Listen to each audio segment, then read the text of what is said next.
je te disais que certaines personnes passent toute leur vie à courir après quelque chose, sans jamais réussir à l'attraper.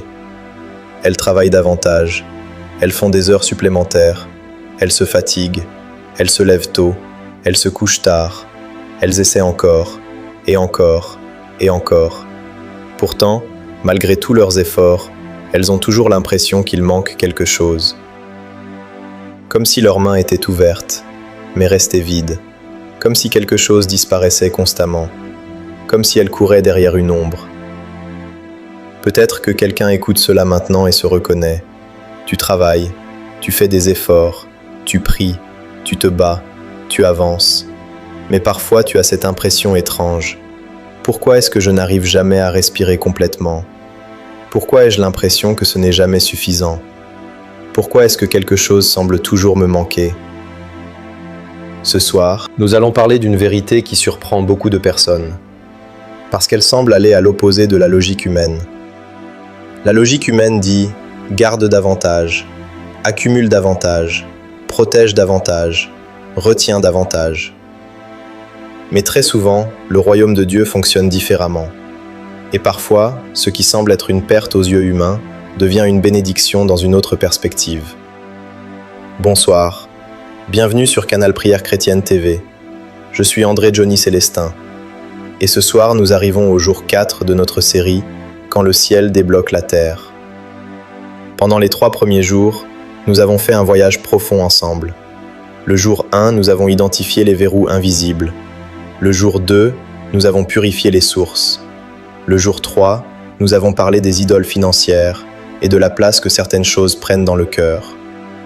Mais ce soir, nous allons entrer dans quelque chose de plus profond encore. Quelque chose qui touche directement la confiance. Quelque chose qui touche directement notre manière de voir Dieu. La consécration. Beaucoup de personnes entendent ce mot et pensent immédiatement « consacrer signifie perdre ». Consacrer signifie abandonner quelque chose. Consacrer signifie me priver. Mais regarde cela différemment. Consacrer signifie parfois reconnaître une vérité. Ce que j'ai reçu ne commence pas avec moi. Regarde ta vie quelques secondes. As-tu créé toi-même ton souffle ? As-tu créé ton intelligence ? As-tu créé tes capacités ? As-tu créé les personnes qui t'ont aidé ? As-tu créé les opportunités qui sont arrivées dans ta vie ? Non. Nous travaillons. Nous faisons des efforts. Nous avançons. Mais beaucoup de choses que nous considérons comme normales sont déjà des bénédictions extraordinaires. Et parfois, nous devenons tellement concentrés sur ce que nous n'avons pas encore, que nous oublions ce que nous avons déjà reçu. Je vais te raconter une image simple. Imagine 2 personnes devant une rivière. La première remplit ses mains d'eau, puis ferme ses poings très fort, très très fort. Elle dit « Je dois garder chaque goutte, je ne dois rien perdre, je dois retenir le plus possible ». Au début, cela semble intelligent, mais après un moment, quelque chose arrive. L'eau commence à s'échapper, petit à petit, entre les doigts. Maintenant, regarde la deuxième personne. Elle garde ses mains ouvertes, elle reçoit, elle laisse circuler, elle n'essaie pas de tout contrôler. Qui est réellement libre ? Parce que parfois nous découvrons une chose étonnante. Nous passons tellement de temps à essayer de retenir certaines choses que nous finissons prisonniers de ce que nous essayons de protéger. Et ce soir, je veux que tu gardes une question dans ton cœur. Est-ce que je vis avec des mains ouvertes ou avec des poings fermés ? Reste jusqu'à la suite, parce que dans quelques instants, nous allons découvrir quelque chose que beaucoup de personnes ne réalisent jamais. Pourquoi certaines peurs dirigent silencieusement nos décisions sans que nous le remarquions. Maintenant, allons encore plus profondément. Parce que très souvent, les décisions les plus importantes de notre vie ne sont pas prises par notre intelligence. Elles sont prises par nos peurs. Et le problème avec la peur, c'est qu'elle parle doucement. Elle ne crie pas. Elle ne frappe pas à la porte. Elle entre silencieusement, très silencieusement. Elle commence parfois par une simple pensée. Et si demain devenait difficile ? Et si je n'avais pas assez ? Et si quelque chose arrivait ? Et si je perdais ce que j'ai ? Au début, cela semble normal, parce que nous avons tous des responsabilités, Nous avons des factures, nous avons des besoins, nous avons des personnes qui comptent sur nous, nous avons des projets, nous avons des rêves. Mais parfois, une inquiétude normale devient progressivement quelque chose de plus profond. Elle devient une manière de vivre. Elle devient une manière de penser. Elle devient une manière de décider. Et sans même nous en rendre compte, nous commençons à vivre constamment en mode survie. Nous gardons tout, nous retenons tout, nous calculons tout, nous contrôlons tout. Nous voulons avoir toutes les réponses avant d'avancer, toutes les garanties avant de faire un pas, toutes les certitudes avant de faire confiance. Mais la vie ne fonctionne pas toujours ainsi, et la foi non plus. Parce que la foi ne signifie pas comprendre chaque détail. La foi signifie parfois avancer même lorsque tout n'est pas visible. Il y a une scène dans les Écritures qui m'a toujours marqué. Le peuple traversait une saison difficile. Ils étaient dans le désert. Pas de magasin, pas de réserve, pas d'infrastructure, pas de sécurité humaine comme ils la connaissaient auparavant. Et pourtant chaque jour quelque chose arrivait, chaque jour, pas une fois par mois, pas une fois par année, chaque jour. Pourquoi Dieu ne leur a-t-il pas donné 10 années de provision immédiatement? Pourquoi ne pas tout déposer d'un seul coup? Parce qu'il voulait leur enseigner une chose très profonde, la confiance quotidienne. Et peut-être que quelqu'un écoute ceci maintenant et traverse exactement cette situation. Tu aimerais voir tout le chemin. Tu aimerais connaître toutes les réponses. Tu aimerais voir exactement comment tout va se résoudre. Mais Dieu te montre seulement le prochain pas. Et parfois cela devient frustrant, parce que nous aimons contrôler, nous aimons prévoir, nous aimons sécuriser, nous aimons maîtriser.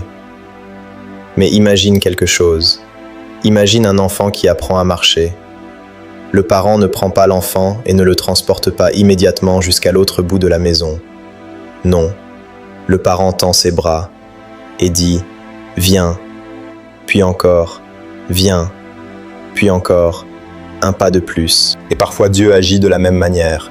Il nous conduit étape par étape, jour après jour, moment après moment. Mais la peur dit autre chose. La peur dit « Ne bouge pas, ne fais rien, reste où tu es, protège-toi ». Et beaucoup de personnes restent enfermées dans des saisons qui auraient déjà dû être dépassées. Pas parce qu'elles manquent de capacité, pas parce qu'elles manquent de talent, pas parce qu'elles manquent de potentiel, mais parce qu'elles sont fatiguées de vivre avec la peur. Maintenant, écoute ceci très attentivement. Dieu ne nous appelle pas à vivre dans une inquiétude permanente. Il ne nous appelle pas à vivre prisonniers du lendemain. Il ne nous appelle pas à vivre dans une tension constante. Il nous appelle à marcher avec sagesse, mais aussi avec confiance. Et ce soir, je veux te poser une question très personnelle. Une question que toi seul peux répondre honnêtement. Qu'est-ce qui dirige réellement tes décisions aujourd'hui? La confiance ou la peur? Parce que dans quelques instants, nous allons entrer dans une prière particulière. Une prière où nous allons remettre nos inquiétudes, nos projets, nos finances et notre cœur devant Dieu. Et reste jusqu'à la fin, parce que la dernière partie sera probablement la plus forte de cette soirée. Partie 3 suivra. Nous arrivons maintenant au moment le plus important de cette soirée, parce qu'il y a une différence entre écouter une parole et laisser cette parole entrer dans le cœur. Il y a une différence entre entendre une vérité et vivre cette vérité.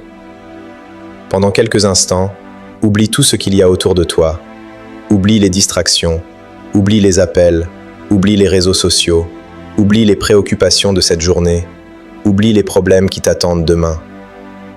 Parce que ce moment n'appartient qu'à toi et à Dieu. Je crois qu'il y a des personnes qui regardent cette vidéo ce soir et qui sont fatiguées. Pas seulement physiquement, mais intérieurement.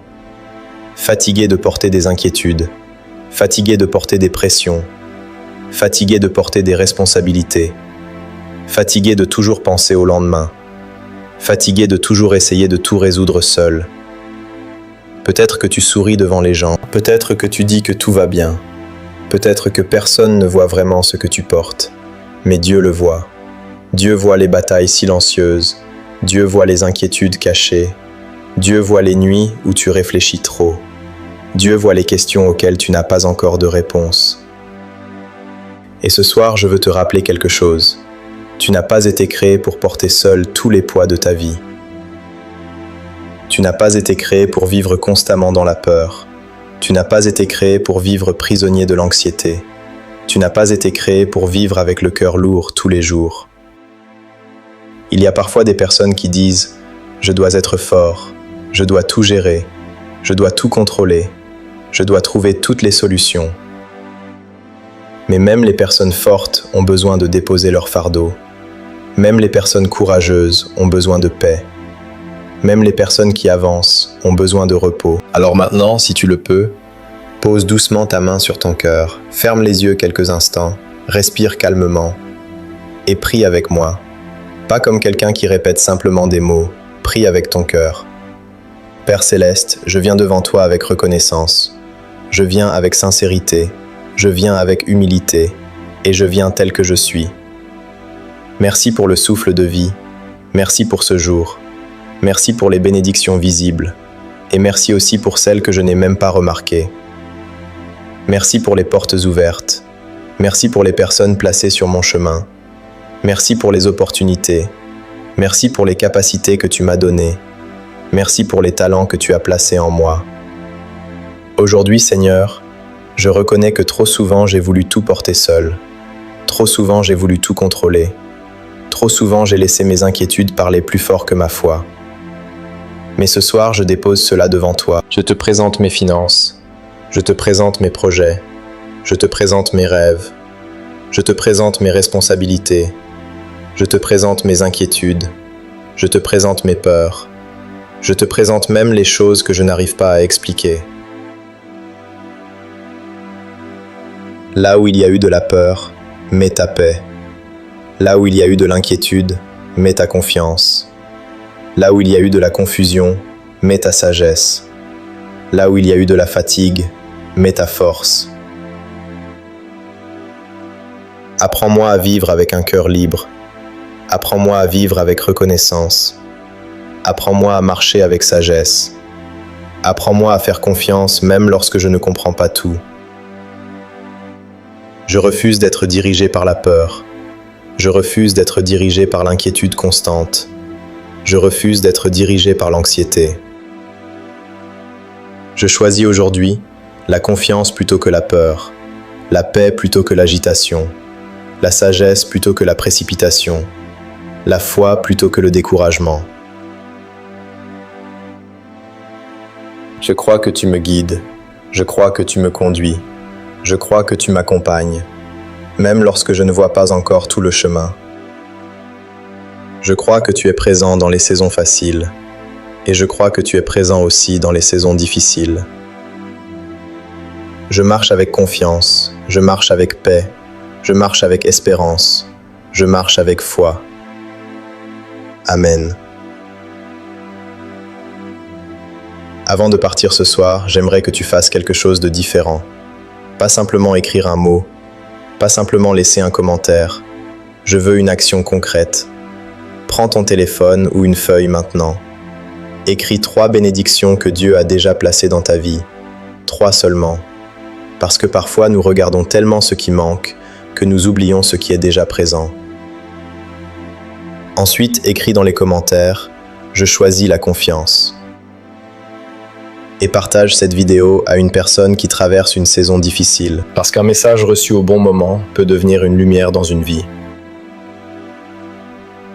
Jour 5. Autorité en Christ sur les finances. Nous allons découvrir comment marcher avec assurance, sagesse et confiance. Que Dieu te garde, que Dieu te bénisse et que sa paix accompagne cette nuit. Bonne nuit.